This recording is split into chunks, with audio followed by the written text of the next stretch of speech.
যদি এখানে রাম মন্দির প্রতিষ্ঠা করতে হয়, ভারতের বাবরি মসজিদকে আগে প্রতিষ্ঠা করতে হবে। সেখানে আমার মুসলমান ভাইরা গরু কুরবানি করতে পারতেছে না, মসজিদের গম্বুজে আগুন ধরিয়ে দেওয়া হচ্ছে। আর এখানে সমতার সম্প্রীতির ধ্বজাধারীদেরকে এইভাবে আপোষ করলে সেটা জনগণ আপোষ করবে না। আমরা আমাদের ইমানি দায়িত্ব থেকে কোনো উস্কানি নয়, আমার বিরাদানের তরিকত যারা আছেন, আমাদের সংগঠনের দায়িত্বশীল যারা আছেন, আমার পীর ও মুর্শিদের মুহিব্বিন মুরিদিন যারা আছেন, আমাদের আজকের দিনে যে বিশেষ ত্যাগী হতে হবে সেটি হচ্ছে ইসলামের সৌন্দর্য রক্ষার জন্য আমরা আমাদেরকে কোরবান করতে প্রস্তুত হতে হবে। এই সথুর কামিল মাদ্রাসার মেধাবী কৃতি ছাত্র, বৃহত্তর সথুর আতাপুরের এক রত্নগর্ভা মায়ের সন্তান, বাবার দোয়াপ্রাপ্ত সন্তান, আসাতেজায়ে কেরাম উস্তাদগণের স্নেহধন্য ছাত্র, আজকে বাংলাদেশের সর্বোচ্চ বিদ্যাপীঠের উপাচার্য হিসাবে নিযুক্ত হয়েছেন। আমরা দোয়া করি আল্লাহ পাক তাকে, দায়িত্ব পাওয়া বড় কথা নয়, দায়িত্বকে আঞ্জাম দেওয়া হচ্ছে সবচেয়ে বড় দোয়া, তাকে সাফল্যের সাথে আঞ্জাম দিয়ে দুনিয়া আখিরাতের কামিয়াবি নসিব করুন, আমিন। তিনি বিসি মনোনীত হওয়ার পরে আমাদের গর্বে আমাদের বুক ভরে গেছে। আপনারা অনেকেই জানেন না যে এই পর্যায়ে তিনি কোথায় চলে গেছেন। শিক্ষাক্ষেত্রে সর্বোচ্চ পদে আল্লাহ পাক তাকে অধিষ্ঠিত করেছে, সর্বোচ্চ পদে। ইউনিভার্সিটির চ্যান্সেলর হচ্ছেন রাষ্ট্রপতি, আর ভাইস চ্যান্সেলর হচ্ছেন তিনি বা তার সমপর্যায়ের যারা আছেন তারা। এখানে তার যে নীতি নৈতিকতা, সথুর মাদ্রাসার সেই তরবিয়ত তাকে আজও উজ্জীবিত করে রেখেছে, আলহামদুলিল্লাহ। তিনি তার আসাতিজা একরামদের কথা যখন বলছিলেন, তাদের সেই সেদিনকার তার স্ট্যান্ড করা, পরীক্ষায় কৃতিত্বের স্বাক্ষর রাখার ক্ষেত্রে আসাতিজা একরামরা যে উল্লাস করেছেন, এটা আমরা অন্তর দিয়ে অনুভব করতে পারতেছি। আজকে তিনি বিসি হওয়ার পরে আমার চোখ দিয়ে পানি পড়তেছে। তিনি আমাদের, আমার তো বিশ্বাস যে প্রায় 100 বৎসরের আন্দোলনের ফসল হযরত সাদকুল্লাহ রহমতুল্লাহ আলাইহি, অসংখ্য গণিত মুহিব্বিন মুরিদিনদের মধ্যে অনেক আল্লাহওয়ালা, অনেক মুহাদ্দিস মুফাসসির হয়েছেন, কিন্তু প্রশাসনিক ক্ষেত্রে, বাংলাদেশের সাংবিধানিক ক্ষেত্রে প্রফেসর ডক্টর রইসুদ্দিন যে স্থানে গিয়ে সাহেবুল্লাহর মুখ উজ্জ্বল করেছেন, অন্য কেউ সেই স্থানে যেতে পারে না। অর্থাৎ সাহেবুল্লাহর রুহানি সন্তানদের মধ্যে তিনি সর্বোচ্চ ব্যক্তি হিসাবে প্রকাশিত হয়েছেন। আমরা বিশেষ করে ছাত্র বন্ধুগণ যারা আছেন বা আমরাও যারা আছি, সকলের আইডিয়াল হচ্ছেন প্রফেসর ডক্টর রইসুদ্দিন। একটি কথা মনে রাখতে হবে, মা বাবার দুয়ার পাশাপাশি আসাতিজা কেরামদের ভালোবাসা, স্নেহ। আচ্ছা, সাহেব কবিল্লা তার জন্য কয়েকবার চোখের পানি ফেলেছেন। সাহেব কবিল্লার চোখের পানির বরকতের ফসল হচ্ছেন ডক্টর রইসুদ্দিন। এগুলোর পাশাপাশি কিন্তু তার মেধা এবং তার অধ্যবসায়, লাগাতার প্রচেষ্টা তাকে এই পর্যন্ত এনে পৌঁছে দিয়েছে। আর তিনি স্বপ্ন দেখেছিলেন, দেশ জাতির জন্য, মিল্লাতের কওমের জন্য আমি কিছু করব। আল্লাহ পাক তার এই স্বপ্নকে আল্লাহ বাস্তবায়ন করেছে। আপনাদের স্বপ্ন দেখতে হবে যে আমি আগামী দিনে কি হবে। আরেকটি জিনিস স্বপ্ন দেখতে হবে যে আমার মকসুদে জিন্দেগি কি, আমি কেন এই জীবনে আসলাম। উম্মতে মুহাম্মদী তো এই জমিনে না আসলেও আল্লাহ পাক তাদেরকে জান্নাত দিয়ে দিতে পারেন। 60 বছরের পরীক্ষার কি নেবেন আল্লাহ? 900 বছরের পরীক্ষা নিয়েছেন, 700 বছরের পরীক্ষা নিয়েছেন, আমরা তো মাত্র 60 বছর পাইতেছি, ঘুমে কাটিয়ে দিচ্ছি অর্ধেক। আর বুঝশক্তি আসার আগে চলে গেছে আরো 15 বছর। আমরা কি পরীক্ষা দেব? পরীক্ষা একটাই, যে আল্লাহর নবীর দামনে আমরা টিকে থাকবো, ধরে থাকবো, আমরা সেই দামন থেকে যেন বিচ্যুত না হই। আজকের দিনে সবচেয়ে বড় দুঃখ নিয়ে আমি কথা বলতেছি সেটি কোনো দলকে কটাক্ষ করার জন্য নয়, কোনো দলের উপরে আমার দলকে প্রাধান্য দেওয়ার জন্য নয়। আমার আজকের দিনে সবচেয়ে বড় দুঃখ হচ্ছে আমরা এখানে আলিম ওলামারা আছেন, খতিব আছেন, মুবাল্লিগ আছেন, বক্তা আছেন, ওয়াইজ আছেন। আজকের দিনে ইসলামকে যে কলুষিত করা হচ্ছে, দুর্নামি করা হচ্ছে, পাগড়িকে অপমানিত করা হচ্ছে, মেম্বরকে অপমানিত করা হচ্ছে, মেহরাবকে অপমানিত করা হচ্ছে, মসজিদের ইমাম সাহেবের হুজরাকে অপমানিত করা হচ্ছে। আর আমাদের সম্মানিত স্থান থাকলো কোথায়? বয়সকে অপমানিত করা হচ্ছে। যে কয়টা বদমাস ধরা পড়তেছে প্রত্যেকটা দাড়ি সাদা হয়ে লাল হয়েছে। এগুলো আমাদের কোনো আনন্দের বিষয় নয়, এগুলো আমাদের অন্তরকে কাঁদানোর বিষয়, অন্তরকে আঘাত করার বিষয়। যে দিনে ইসলামের সুহরত সৌন্দর্য কোথায় ছিল, আজকে ইসলামের নামে কলঙ্কের অধ্যায় কোথায় চলে গেছে।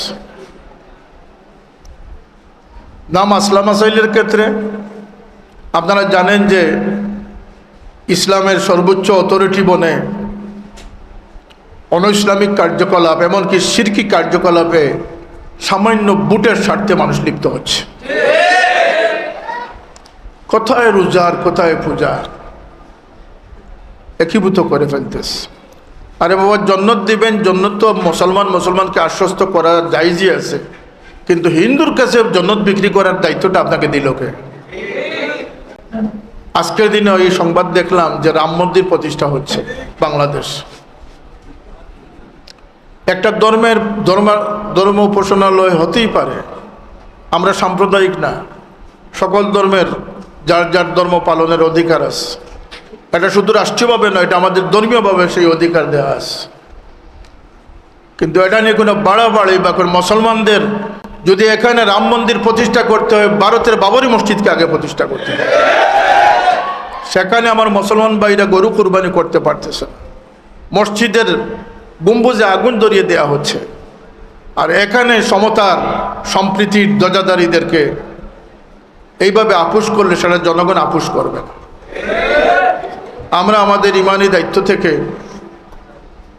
কোনো উস্কানি নয়, আমার বিরাদারান তরিকত যারা আছেন, আমাদের সংগঠনের দায়িত্বশীল যারা আছেন, আমার পীর ও মুর্শিদের মুহিব্বিন মুরিদিন যারা আছেন, আমাদের আজকের দিনে যে বিশেষ ত্যাগী হতে হবে সেটি হচ্ছে ইসলামের সৌন্দর্য রক্ষার জন্য আমরা আমাদেরকে কোরবান করতে প্রস্তুত হতে হবে। এখানে আমাদের আপোষ করলে চলবে না। প্রত্যেকটি অঙ্গন থেকে সকলে চেষ্টা করা উচিত যে ইসলামের যে বাস্তবতাকে বিলীন করা হচ্ছে, যে তহজিব তমদ্দুনকে বিলীন করা হচ্ছে। ইসলাম সেই মাধুর্যপূর্ণ দিন। ওমর রাদিয়াল্লাহু আনহু খেলাফত আমলে এক প্রতিবেশী একটি ছাগলের মাথা তার প্রতিবেশীকে দান করেছিলেন। 7 গড় পর্যায়ক্রমে 7 গড় পরে এসে আবার সেটা মূল গড়ে এসে প্রবেশ করেছে। প্রত্যেক প্রতিবেশী মনে করেছেন যে আমার চেয়ে আমার প্রতিবেশী ভাই বেশি হকদার, তাকে তিনি দান করেছেন। সেটা হচ্ছে আমাদের ইসলামের সৌন্দর্য। আমাদের ইসলামের সৌন্দর্য যদি প্রকৃত অর্থে আমরা ধারণ করতে পারি, তাহলে দেশে মসজিদে গিয়ে চাল ডাল নিয়ে তবলিগ করার প্রয়োজনে আমাদের আদর্শই ইসলামের সুমহান পথ প্রদর্শক, যেটি আউলিয়া কেরামগণ করেছিলেন। একটি চাকুও তাদের সাথে ছিল না, পিস্তল কামান তো দূরের কথা। শাহজালাল রহমতুল্লাহ আলাইহি এখানে এসেছিলেন, মান রাআহু ফাকাদ ইহতাদা। তার সেই নুরানির ছেড়েই দলালত করেছিল, তিনি একজন সত্যবাদী মানুষ। তার ভাষা মানুষ বুঝতো না, কিন্তু মানুষ এটা জানতে পেরেছিল যে তার কাছে জান মাল ইজ্জতের নিরাপত্তা রয়েছে। সেই নিরাপত্তাটা আমাদের নিশ্চিত করা দরকার। এই যে মব জাস্টিস, বাংলাদেশে পট পরিবর্তন হয়েছে, হওয়ার দরকারও ছিল, সংস্কার হওয়া দরকার ছিল, কিন্তু প্রকৃত সংস্কার কেউ করতে পারেন না। যেমন শিক্ষা ব্যবস্থা, যে ব্যবস্থাটা নিয়ে আজকে আমরা সবচেয়ে বেশি চিন্তিত। এই পট পরিবর্তন হয়েছে, কিন্তু অনেক সংস্কারের স্লোগান আমরা শুনেছি, কিন্তু শিক্ষাক্ষেত্রে কোনো সংস্কারই হয় নাই। বরং বর্তমান সরকারের সতর্ক থাকা উচিত যে কিছুদিনের সুযোগের সুযোগ সন্ধানীরা, খারিজি ওহাবিরা আজকে মাসের সিলেবাসে তাদের ওহাবিয়ত ঢুকানোর চেষ্টা করতেছে পায়তারা। আমরা কিন্তু এক্ষেত্রে কাউকে আমরা ছাড় দেব না। এদেশে আউলিয়া কেরামের দ্বারা প্রতিষ্ঠিত ৯৯ প্রতিষ্ঠান মাদ্রাসা, এই মাদ্রাসাগুলোতে মজহব ভিত্তিক, তসৌফ ভিত্তিক, তরিকা ভিত্তিক, আহলে সুন্নাত ওয়াল জামাতের আকীদা ভিত্তিক পাঠ্যক্রম চালু করতে হবে। এক্ষেত্রে আমরা কারোর সাথে আপোষ করব না ইনশাআল্লাহ। আর সময় সংক্ষিপ্ত, আমি আপনাদের খেদমতের এই গুজারিশটুকু রাখলাম যে আমরা সজাগ সচেতন মুসলমান হব, যাতে আমার দ্বারা ইসলাম কলুষিত না হয়। প্রফেসর ডক্টর রইসুদ্দিন সাহেবের প্রতি আমাদের দোয়া রইল যে আপনি শুধু, তো আমি গতকালকেও বলেছি যে তিনি শুধু জগন্নাথ বিশ্ববিদ্যালয় বাংলাদেশের শ্রেষ্ঠতম ৪-৫টি বিশ্ববিদ্যালয়ের একটি, ঢাকা বিশ্ববিদ্যালয়ের পরেই যে বিশ্ববিদ্যালয়টি গুরুত্ব বহন করে, তিনি এখানের বিসি হয়েছেন। ইতিপূর্বে সিলেটের কেউ এখানে বিসি হয়েছেন বলে আমার জানা নেই। সুতরাং গোটা সিলেটের গর্ব প্রফেসর ডক্টর রইসুদ্দিন। তার আদর্শ, তার নীতি নৈতিকতা নিয়ে তিনি যদি অগ্রসর হন, আমাদের সমস্ত জনশক্তি তার পিছনে থাকবে ইনশাআল্লাহ। এবং আমি দাবি করব যে তিনি তিনি এক সময় তালামিজে ইসলামিয়ার কেন্দ্রীয় সাধারণ সম্পাদক ছিলেন। তার সেই যোগ্যতা, মেধা বলে তিনি দিনের অনেক খেদমতে সামিল হয়েছেন। আগামী দিন যেহেতু আল্লাহ পাক তাকে সর্বোচ্চ পর্যায়ে নিয়ে পৌঁছেছেন, তার দ্বারা ইসলাম আহলে সুন্নাত উপকৃত হবে, সেই আস্থা, সেই বিশ্বাস তার উপরে রেখে তার দুনিয়া আখিরাতের সাফল্য কামনা করে হযরত সাইফুল্লাহ রহমতুল্লাহ আলাইহির দুয়ার ফসল হিসাবে আল্লাহ পাক তাকে আরও সাফল্য দান করবেন এই প্রত্যাশা রেখে, হযরত বড় সাহেবের অত্যন্ত স্নেহদৈন্য, দারুল কিরাতের একজন বিশিষ্ট কারি তিনি, বড় সাহেবের সরাসরি ছাত্র, তাদের সেই স্নেহদৈন্য এই মানুষটির সর্বাঙ্গীন উন্নতি আমরা কামনা করি। আল্লাহ পাক তাকে নিরাপদে সুস্থভাবে সমস্ত খেদমত আঞ্জাম দেওয়ার তৌফিক দান করুন। এবং বাংলাদেশের বিভিন্ন স্থানে মূর্তি নির্মাণের প্রস্তুতি নেওয়া হচ্ছে। এটা আপনারা জানেন যে বাংলাদেশে ভারত বিরোধী বক্তব্য দেওয়াটা একটা রেওয়াজে পরিণত হয়ে গেছে, আর ফ্যাসিস্ট বলাটা একটা ঐতিহ্যে পরিণত হয়ে গেছে। কে কারে ফ্যাসিস্ট বলবেন? আগের সরকারকে সবাই মিলে ফ্যাসিস্ট বললেন, আর এখন সংসদে দাঁড়িয়ে বিরোধী দলীয় নেতা বলতেছেন যে এখন যারা এসেছেন তারা নৈব্য ফ্যাসিস্ট। তাহলে আমরা জানতে চাই যে পুরাতন ফ্যাসিস্ট আর নৈব্য ফ্যাসিস্টের মধ্যে সঙ্গের পার্থক্যটা কি? আপনাদের কাছে সবাই যদি ফ্যাসিস্ট হয়ে যায়, তাহলে এই দেশ ফ্যাসিস্ট মুক্ত করবে কে? কথা ঠিক না? ঠিক না?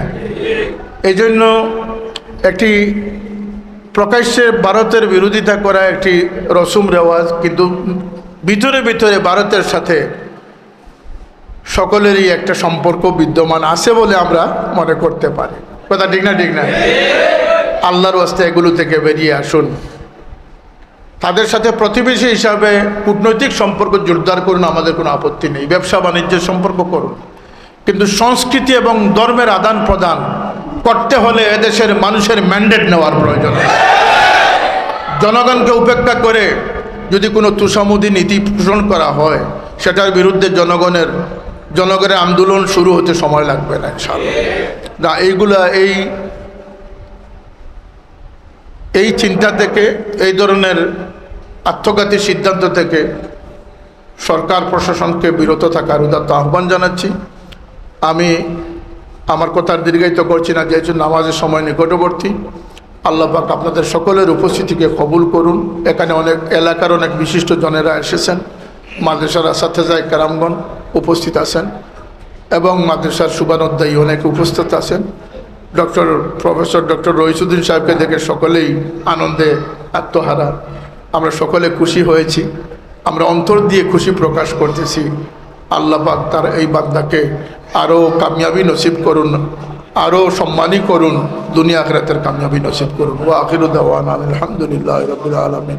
সাল্লাল্লাহু আলা সাইয়্যিদিনা ওয়া মাওলানা মুহাম্মদ وعلى آله وأصحابه وسلم أستغفر الله لي ولكم জি জি জি আজকের সংবর্ধনা অনুষ্ঠানে যিনি